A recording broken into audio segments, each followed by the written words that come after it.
Hey, what's up everyone? How's everyone doing today? This is Mark Perry back at you with another video. In today's video, I want to talk about what is a DueOnSale clause and what you have to do to protect yourself through a DueOnSale clause. So that's today's topic. Let's dive right in.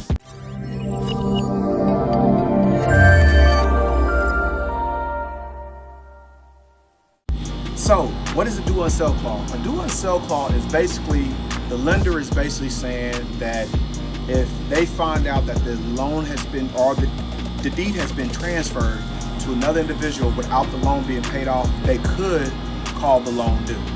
So let's say, for instance, if you're buying subject to deals and you're taking over the existing loan, a lot of individuals get shaky with this because they feel like, okay, well, if I do buy a subject to deal, then the lender, if they find out, they can call the loan due. So sometimes investors get a little shook from this, but there's no need to get shook, because you have to keep in mind that when you're actually out there doing deals, you're actually out there networking with people, you have to understand the lenders are only in the business to lend on real estate. They're not in the business to own real estate. They only lend their money out on real estate.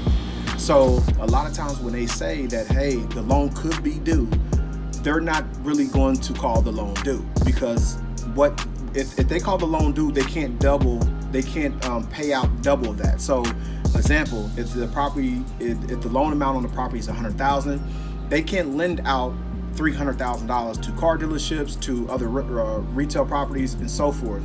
So they don't want to take the property back, because then they have to go through the whole foreclosure process, and the lenders are not in the business to do that. The lenders are only into the business to make capital and to make turn on the money that they have. So I wouldn't get discouraged about, the DueOnSale clause. That is there, but we take over subject to deals all the time.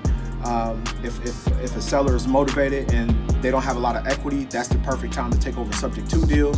But some individuals say, hey, be careful taking over the subject to deal, because the lender could call the loan due. I wouldn't really worry about it, because a lot of times, and I probably did at least over 10 deals where they were subject to deals and no lender has never called the loan due. Even if they felt like, okay, well, wow, this house is transferred over to an LLC, I thought what's the name had the deed, they're not going to call the loan due. And even if they do call the loan due, you just put a little bit of work into it or whatever, or you could just refinance it and pay them off. But 9 times out of 10, they're not going to call the loan due. So that's just a video in a nutshell, the DueOnSale clause. Keep in mind that, some individuals might tell you to do it, some individuals might tell you not to do it, but I would say go for it. Just because from my experience, I never had any lender come at me and say, hey, Mark, look, the loan is due, you have to pay it off right now. That does not happen. I guess they're just putting it in there just because they want the seller to understand, like, hey, don't transfer this deed over to nobody. We're going to put a little threat here to let you know, if you do transfer it over, then we could call the loan due, or we will call the loan due. But that's not the case. I just think that they're protecting themselves. But keep in mind, a lot of times the lenders just want to be in first positions on liens. So at the end of the day, even though that you're going to be buying a property subject to, only thing that's happening is that the deed, you're going to have the deed. So you have the deed to the property. The attorney will do a wraparound mortgage. That's what they're called. They're called a wraparound mortgage. You'll have the deed to the property, but the loan stays in the seller's name. So let's say if you got the deed, you control the property now. You own the property now. So you can rent it out, you can lease option it out, you can do whatever you want to do to the property, but the loan there stays into the seller's name.